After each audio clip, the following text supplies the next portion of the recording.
More breaking news this morning. We are tracking a deadly fire in Belltown. Fire crews rescue people from the upper floors of an apartment building. KIRO 7's Brandon Thompson is live there. And Brandon, not only is this fire deadly, you actually watched an arrest happen in the last 30 minutes or so.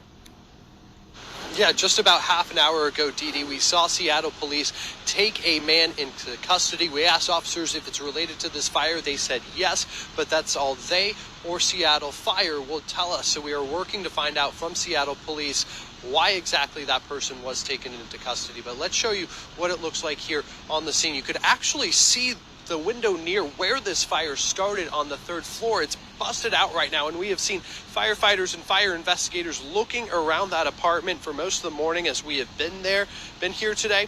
The fire started on the third floor, and Seattle Fire says it quickly spread to the fourth. Now let's show you what it looked like earlier today when this fire first broke out around 2 a.m. Seattle Fire says their crews were able to get flames under control in about half an hour, and it took another half an hour after that to put out some of the smoldering spots. And they have been taking care of people who lived in this building since that time. They've been working to determine how this started, and as well as making sure the people are okay. So one person was taken to the hospital in critical condition.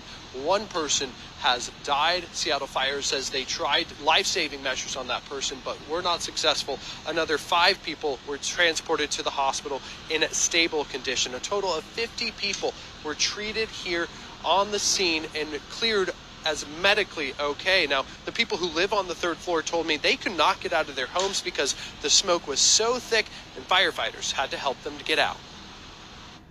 I could barely breathe, so I came running outside to see what's going on, and just a massive fire and a massive presence from Seattle Fire Department and everybody else. So as far as the response, thankful for that. So another person who lives in this complex tells me that this is actually an affordable housing complex. He himself was once homeless and says this building was his pathway off of living off the streets. So the Red Cross is here hoping to try to find a place for these people to stay while their homes are inaccessible right now. Seattle Fire let people who live on the first, second, and fourth floors of this building go in to gather some important belongings that they may need. That was not something that could be offered to the people on the third floor where this fire started, but fire investigators are working to determine the cause this morning. Live in downtown Seattle, Brandon Thompson, KIRO 7 News. So many people impacted. Thank you, Brandon.